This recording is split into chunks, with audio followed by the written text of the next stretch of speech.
Do I love stadiums because of what they are, or because of where they take me?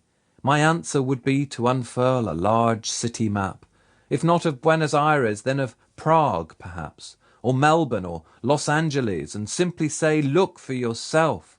The two cannot be separated.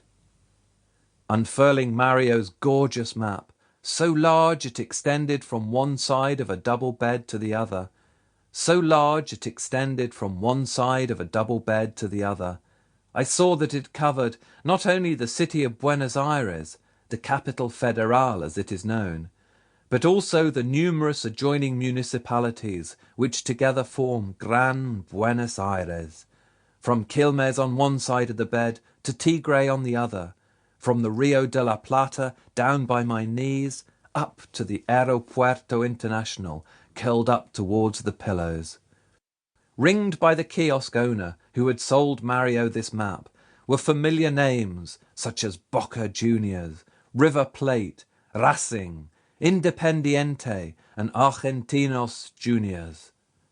After devouring the map closer and closer still, further rectangles of green and more club names than I'd ever dared to imagine leapt off the shiny colour-tinted paper like twinkling gems on a Persian rug. Mario and his man had delivered. So had Buenos Aires. It was then that I accepted my fate. One day I knew I would have to conquer this city of stadiums, this Ciudad de los Estadios. I owed it to myself, but more, I owed it to this map. The years went by.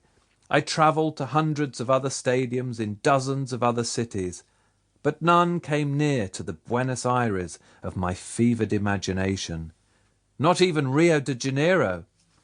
Ha! I had managed to visit nearly all the stadiums of Rio in barely 2 days. But in Buenos Aires I had already counted over 20, and there were bound to be more.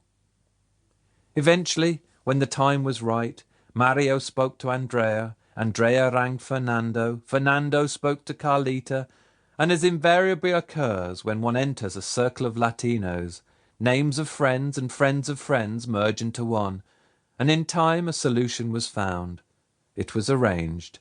I would stay in Buenos Aires at the Palermo apartment of Enrique, a man, an unusual man, shall we say, with whom my wife and I, plus Andrea and Mario, had shared a French farmhouse holiday several years earlier. Enrique and I had not hit it off. His egotism had crushed mine. His talent in song, in music, in the kitchen, had reduced me to the role of an embittered onlooker. But maybe this time would be different. His hospitality, I was assured, was legendary. Meanwhile, I had to find an interpreter, because my O-level Spanish could now be described as the equivalent of a TV company. That is, a gran nada, a large nothing. I would also need a driver and an expert on Buenos Aires. I took it as read that anyone who satisfied that last category would also be an expert on football. Preferably, one person able to satisfy all 3 requirements would emerge. Marcella, my friend in London, directed me to Pablo in Buenos Aires. He was keen, but would be filming in New York. Then Marcella's 21-year-old sister, Jimena, she was also up for it. But when we met in London, she seemed too slight and beautiful for such a demanding assignment. Another contact called Roy had some ideas. Eric at the Buenos Aires Herald said he would do all he could to help, but I was beginning to think I might have to conquer La Ciudad de los Estadios alone, when within a few days of leaving, a fax arrived.